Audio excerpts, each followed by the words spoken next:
It's Song Talk Radio. Welcome to Song Talk Radio, the show with songwriters talking to other songwriters about the craft of songwriting. We share tips, tools, and techniques, and together we all become better at writing songs. Dialing in from our headquarters in Toronto, I'm Neil Modi, and with me, my co-host, Phil Emery. How you doing, Phil? Doing pretty good, calling in from St. John's, Newfoundland, and looking forward to a really good show, I think. I do believe you are going to be correct about that. We will find out very shortly. For everyone else, please send your comments and questions to @SongTalkRadio on Facebook or Instagram, feedback@songtalk.ca for the email, and we'll share your thoughts on the show. And please visit songtalk.ca to see the show post for this episode, to find links to resources we mention, and to download lyric and chord sheets to follow along with the songs that we feature. Tonight, we're very pleased to welcome Canadian artist Avril Jensen to the show. How you doing, Avril? Hello, I'm doing good. How are you guys? We're doing great. So glad you could join us on the show, dialing into us from Montreal. Is that right? Yep, exactly. Awesome. Okay, we'll get to your stuff in just a moment. Just another heads up for our listeners, or if you missed the last couple of episodes, we have officially launched our songwriting challenge for 2026, which is to write a traditional country song. And you can check out the show the challenge post on the website. On the sidebar, there's songwriting challenges, and then hit the 2026 one. You can also visit 2025 or all the way back to 2021. I think when we started our first one. So we've done quite a few of these challenges, and of course, we invite our listeners and our previous guests as well to contribute to the challenge. Write a traditional country song and submit it to us, and we'll give you the dates and things as we get closer after the summer, into the fall. And of course, we had the launch episode with singer-songwriter Blair Packham a few weeks ago, and had some interesting insights in there. And we'll continue to populate that webpage with different resources and stuff. So be sure to be checking out that page. There'll be various a lot of YouTube videos and other things you can check out to learn yourself up if you need some inspiration, or you just want to sort of get down on some of the details, Absolutely. And, we actually will play all the submitted songs on our show. So that'll be that's always fun, because there's such great variety and such great solutions. So it's well worth listening to other people do the same challenge that you do. Yeah, absolutely. Yeah, our listeners are amazing. They said they always send us in the most inventive, interesting things. And in the past years, we've done, 2, 3, 4 episodes just with the listener songs, because we get so many of them. So we're looking forward to getting a whole heap of them this year for all you aspiring or established country artists. There. And what's really good, if you don't normally write country music, this is the kind of thing you want to do. Because as songwriters, we tend to do what we always normally do. You use the same chords, you sing the same way, and by forcing yourself to do something you sometimes don't even like, that kind of music, you're going to learn so much more, and you can bring those learnings into your other your other musical projects. So it's really well worth doing. It's always a lot of fun. Yeah, and for this specific one, check out that episode with Blair, because this whole thing, to be honest, kind of started when Blair was on our show a number of years ago, and he said this is one of the exercises he gives his songwriting students, is to write a country song, and a lot of them struggle with it. So we thought, hey, if they're struggling with it, we can too. and we'll try to do a country song where it's not your typical thing, and all the reasons. How it could be different for you, a different experience. Get your brain and your creative muscles working in a different way. Indeed. All right. Okay. Born and raised between Montreal, North Hatley, and Sherbrooke, Avril Jensen began writing music at the age of 6 and formed her first band in elementary school. Rooted in a background that spans classical violin training and a DIY indie ethos, her musical vision is as thoughtful as it is genre-defying. Avril's sound sits at the intersection of acoustic and electro-pop, Enriched by her fluency in both French and English, her songs often emerge from a place of curiosity about art, astronomy, culture, and the intricacies of human experience, resulting in storytelling that feels both intimate and expansive. As she continues to evolve, Avril invites audiences to join her on a journey through stories, emotions, and sonic experimentation, a journey that is just beginning. Tonight, we'll be talking to Avril about her song Dog, Everybody Learns. Be sure to download the lyric sheet on the show post at songtalk.ca to follow along. Let's take a listen. The dog's been biting my hand a little harder every day, thinking I'm astray. The dog's been barking all night, a little louder every time. Did somebody cross the line? Am I the stranger in the yard? Can you smell it on me?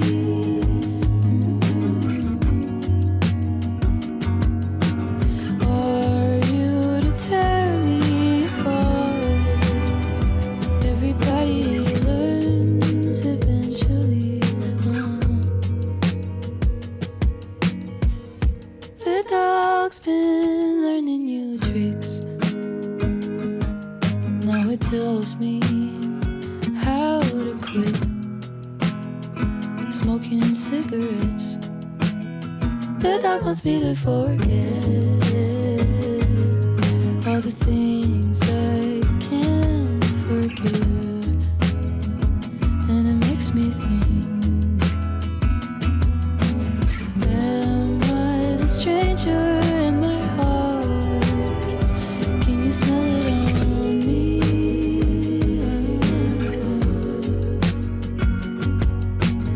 Are you to tear her apart?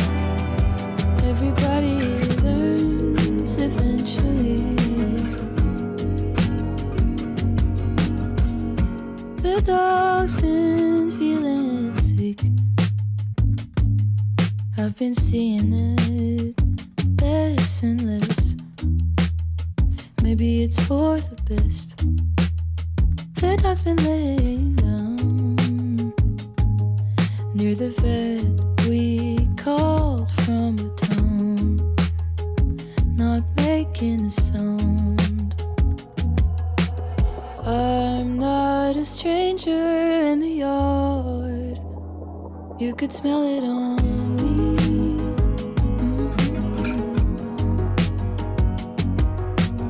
I am a friend to you now. Everybody learn eventually. Everybody learns.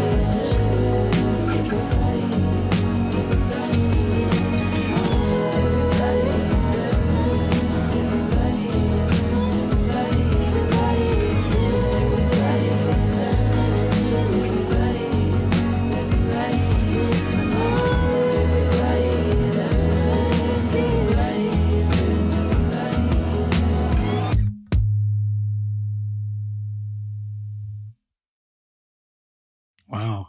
Very cool. Yeah. What a great song. Oh my God. Yeah. It is. Yeah. Absolutely.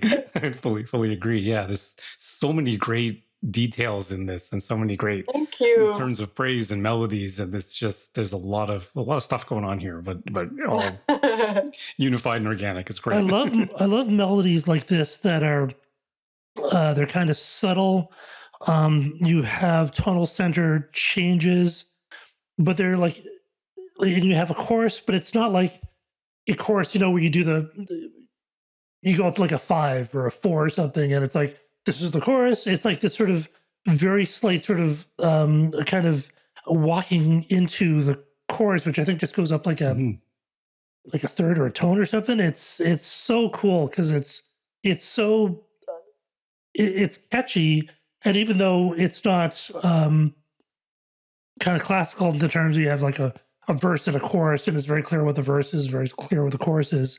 It's still clear, but it's not sort of telegraphed, which I really, Okay, yeah, I see really what you- Yeah, it's not declaring itself, and those choruses, even if you want to call them choruses, they're all different lyrically, right? Yeah. They change every. The only thing that's common between them is the final line. Everybody learns eventually. Yeah.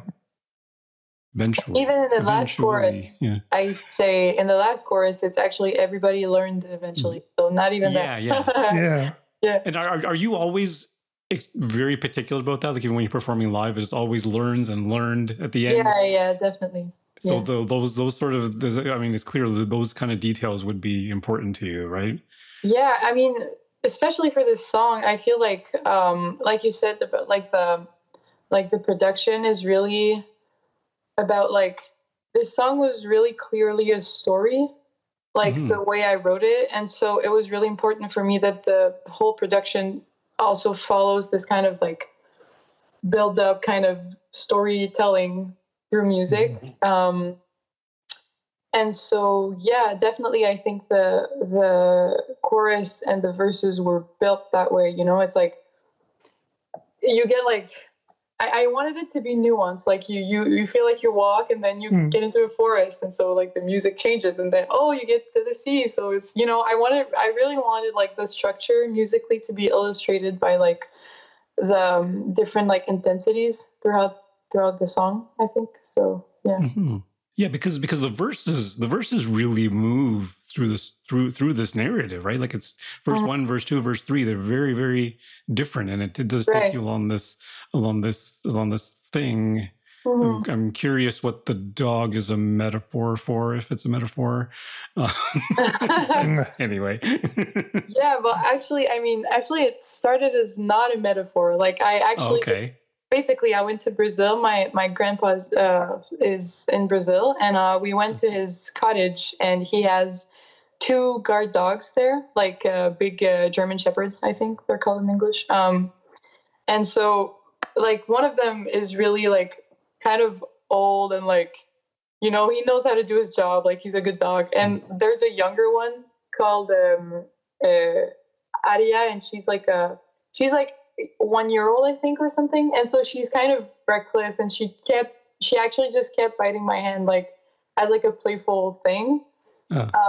So I just started by writing, the dog's been biting my hand a little harder every day. That was just I just had this in my notes because I thought it sounded cool. But then I just I kind of I wanted to evolve around this idea and try to make a whole song around it. And the dog was she got attacked by an animal in the middle of the night, one of the nights when we were staying there, and she was fine, but she had a big scar on her face, and she was for the first time in the whole trip, she was super calm and really just kind of sleeping all the time because she had been super scared and she was hurting and stuff. So it's it was just such a perfect story in my head, because it was the playful, reckless dog that keeps biting my head, and it's oh, you're so annoying. But then 2 days after, you lose this kind of spark, and it's oh, I'm kind of grieving for when you were annoying. So it's that's also why the song ends with I miss the marks on my skin. At the last kind of chorus, I say that. And yeah, so it was kind of all based on a real dog, a real thing. But the more I wrote, the more I realized it was actually a cool metaphor. So in the second verse, it could be taken either way, right? Yeah, exactly. And so it was really interesting also to see how people were interpreting it, right? Because it's so many people were telling me, oh, I think this song is about a toxic relationship, and it's the person keeps biting your hand, your soul, your whatever, and you just kind of learn to live with it. And then it's when you finally learn and leave, you kind of miss it in a way. Anyway, it's it was just so interesting to hear what everyone was thinking about it. And yeah, I think there's so many ways you can interpret it, and that's also what I really like. I try to kind of do that in my songwriting, that there's so many ways you can interpret it, so everyone has their own version of that song in their heads. And I think it's really cool. Now, how did the about the writing are you like a lyrics first person and then you do the music? Yeah, or? definitely. I mean, I have like no musical theory like knowledge. I mean, I have like a basic, like I can read music, you know. I have like some basic like knowledge from when I used to play violin, but so yeah, definitely more the lyrics, and then I try to build around with like random chords, and yeah. You play guitar or piano then? Yeah, I play mostly guitar. I also play piano a bit. I play ukulele. I play a little violin. Yeah. When it comes to the writing, is it mostly guitar then? It is mostly guitar, but it's mostly because I don't have like access to a piano as much as I have to a guitar. So it's like, but when I do get around like a piano and I have some hours in front of it, I do like I can write as much, but it's just like not as accessible. Yeah, but I really like writing with both. I think they always end up making very different songs for some reason. Yeah. One thing I loved about the melodies is, you know, we talk a lot about melody construction and that there's a very common form in Western pop music, which is the call and response, the da da da da da da da da da da da da. Every breath you take, da da da da da, where you go back to one, you know. But not this. Your melodies don't do that. They don't have the call and response. Yeah, that's true. It's all just kind of call, or actually, no, I think it's all just kind of response, which is so neat, you know.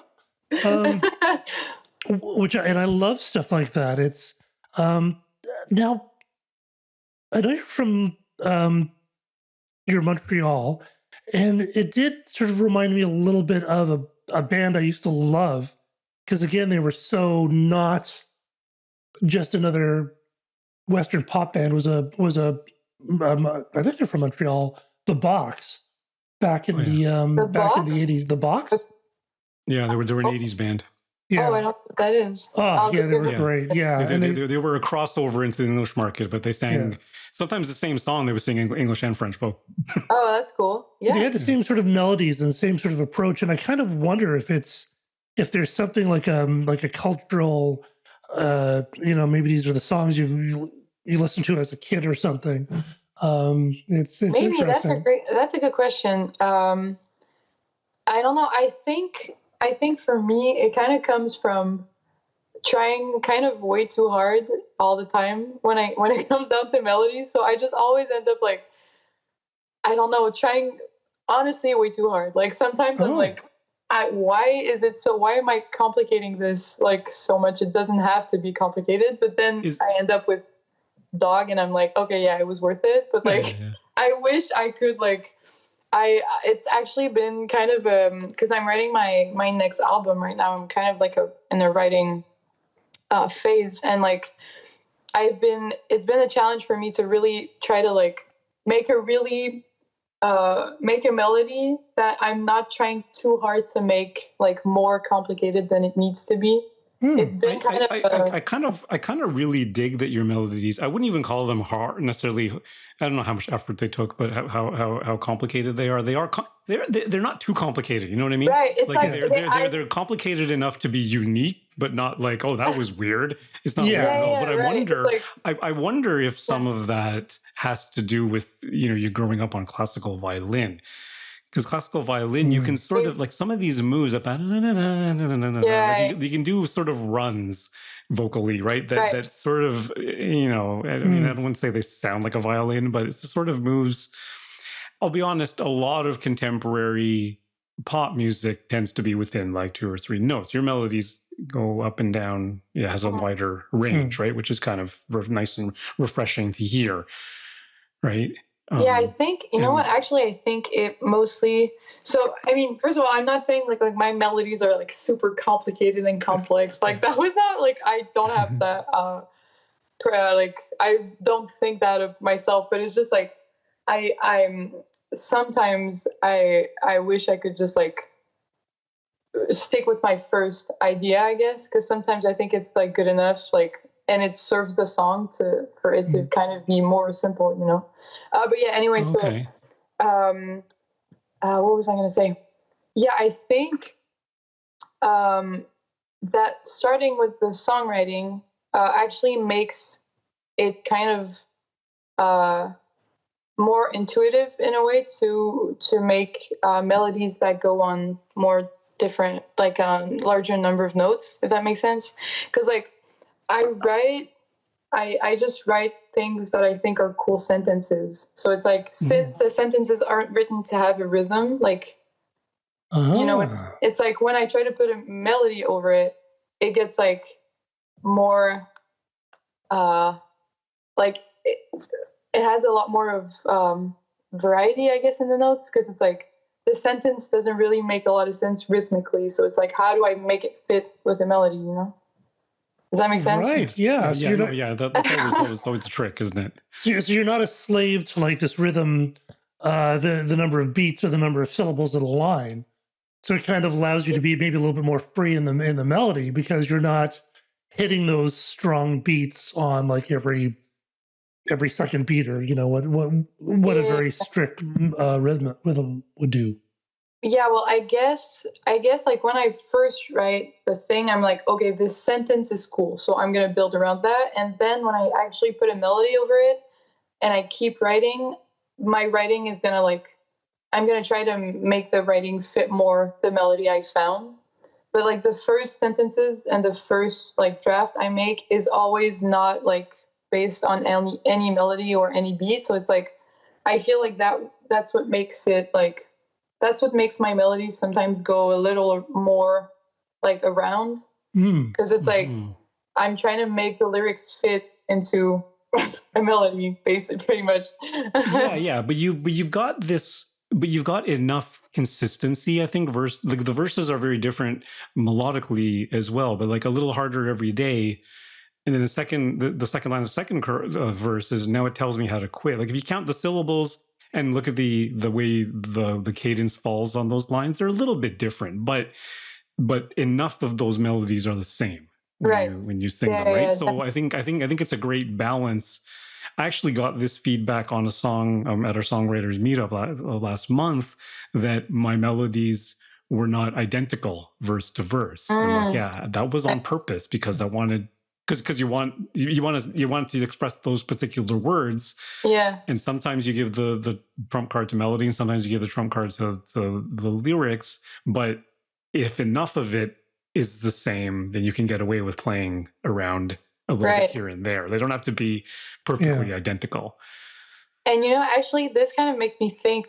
I fell into K-pop when I was like 12, so it was like it's been a huge thing in my life, and like I genuinely think that K-pop kind of influenced that for me, because like a classic K-pop song. K-pop has evolved a lot, but like it used to be like so weird and like so random. Like in one song you would have like 4 different genres of music in it, and like every verse, since there are like 8 members in each band, every like each single verse would have like a different flow or a different rhythm, because like every member would be singing differently or rapping differently. So I really think that actually affected like the way I like my this idea of like, I'm kind of always looking to try to make it a little different from what it was, you know? And I think that kind of stems from K-pop a little.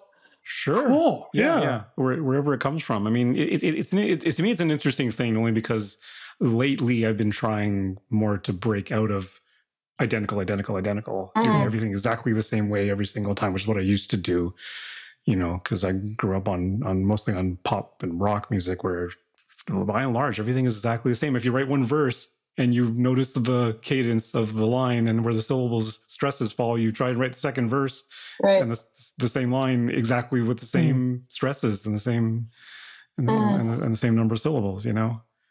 But there are other ways. Now, do you remember the chords for this song? Because it's kind of an interesting song. I couldn't tell you the name of the chords. I think, I'm sorry. I could go pick up a guitar, but like I don't know I don't know the name. Just wondering about that. But yeah, I think it's like I was messing around, and like from going from like the verse to the chorus, I think I have like a bar chord on like the 3rd fret, is the beginning of the chorus, and then the verse starts on the 4th fret. So it's like a half a Oh, tone. right. Yeah, nice. With the same shape? Yeah. One is major and one is minor, I think. But it's like pretty very cool. Yeah. That's what I liked about it. The drop into the chorus is very nice. Like, it's a really nice transition. It sounds like it's in the same. It sounds like it's the same key and everything like that. But it's just a nice. Yeah, it's just going to the minor, the relative minor, maybe, or something. I'm not sure, but yeah, I think that's a big Radiohead influence. Probably, I would say Radiohead, or maybe. There's a band from Quebec called Carquois, and they're really big here, but it's like they're my entire childhood, and they're really into this kind of weird chord, like surprising thing. And like while I was writing the song, I was thinking about them, and I was like, oh, that's definitely where it comes from. It's so cool. Is that a thing? Like, do you want to learn more guitar theory, more music theory, or are you happy just going with your ear and whatever sounds good because it's clearly working? I don't know, because my sister is studying music, so she's like a big music nerd now, like big theory nerd, and it's like I definitely wish I knew more about it, but it's like it's so long and so complicated. I really it can be when you get into jazz and stuff. It gets really complicated, but I mean, the thing I've heard from songwriters too is that it can get in the way, right? If you apply too much theory, it can get in the way. Yeah, but it can also be really limiting if you don't know some. Definitely, yeah. I think because then your stuff ends up sounding exactly the same every single time. Yeah, exactly. It's like I think every time I get like kind of stuck, like I feel like I've been around like all the chords I know, I just start learning covers, and then it makes me learn like new picking patterns or new chords, and then I start writing from there. It's pretty much what I'm doing. But like my sister's been really insisting, like she wants to give me theory lessons, so I think I'm overdue for some theory. I think the best way is if you do pick up something and then implement it right away into your song, you'll understand it better.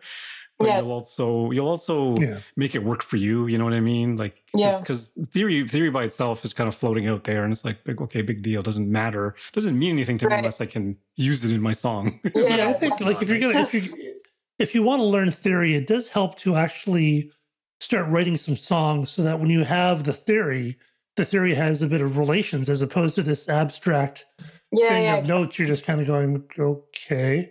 But if you've actually used those notes and you go, oh, okay, that's why that chorus worked, or that's why that verse didn't work. You know, it sort of helps you understand those things. But for me, it really gets you unstuck sometimes, or makes you sort of explore a different direction that you may not have thought of before. When that next chord is, you can I sometimes just think of it, okay, what should it be? Oh, maybe that, okay. It's a little bit transmuted, and then figure it out from there. I think it's just like a matter of balance, because it's like when my sister, because she makes music too, she's an artist, and like she used to, when she started studying music, she was kind of way more focused on trying to implement all that theory into her songs. And like when I came around with like some songs with like 3 chords or 4 chords, she was like, oh my God, that's so like such a little amount of chords. I was like, what do you mean? It's like, and it's like, I think that's mostly like when people start learning music theory, like everything ends up revolving around it. And I think it's a matter of balance of like, I know all of this, and it's a matter of knowing when to use it and when simplicity serves the song best, I think. And then what parts of it are simple and what parts of it are a little bit more complicated. Like like you say, your melodies are not that simple. Your chords are maybe a little bit simpler. Your story is not that simple. So it's a matter of, because this is what Phil loves, is progressive rock. When you've got complicated chords, complicated melodies, complicated instrumentation, complicated structure, complicated key changes, complicated everything. It just gets like too much, right? Yeah, right. But I or think jazz. that's or jazz. My sister studies jazz, so it's been. Yeah, it's like I'm also very grateful for Go on. Okay. I'm also sorry, I got a surprise. I'm also very grateful for my producer because he has a background in musical theory, and it's been very helpful because it's like I come around with something that's maybe more simple or less elaborated, and he'll be like, "Oh, well, we can change this chord for that one, and then we can build towards this."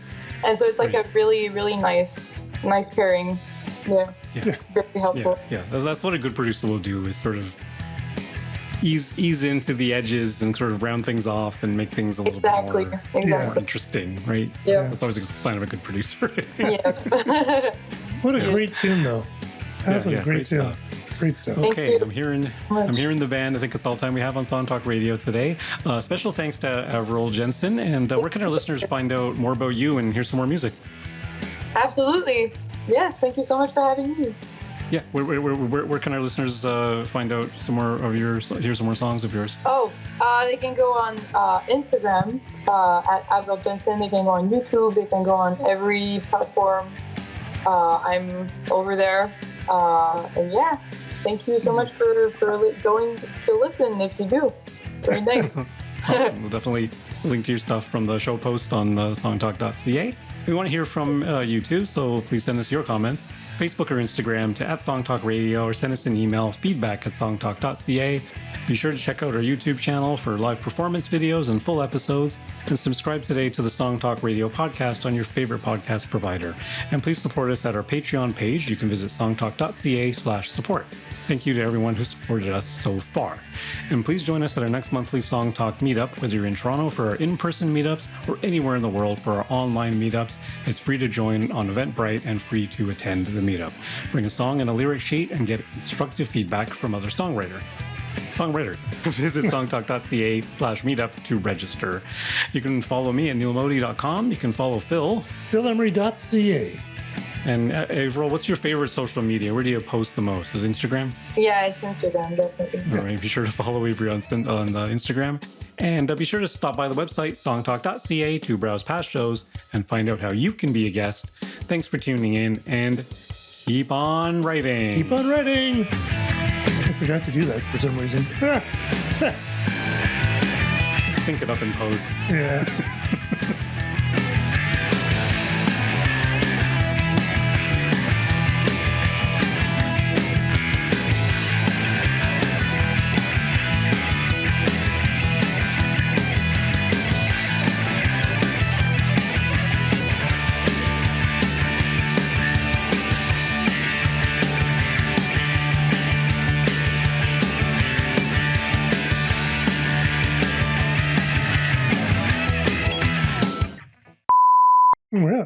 Yeah, awesome.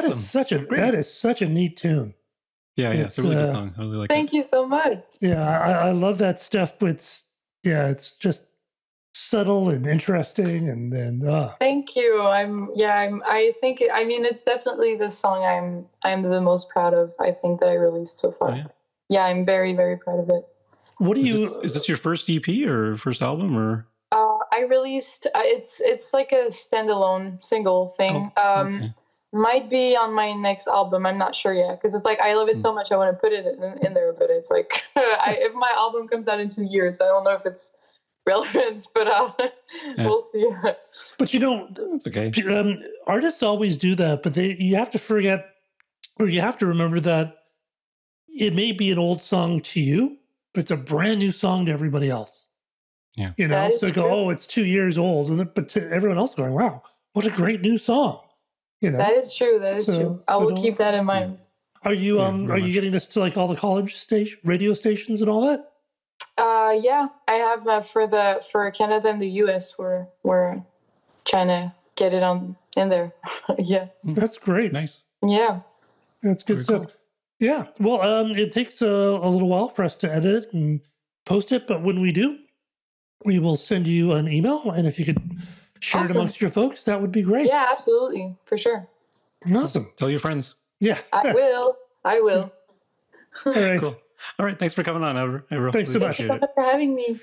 Bye. Have a good night. Bye. Cheers.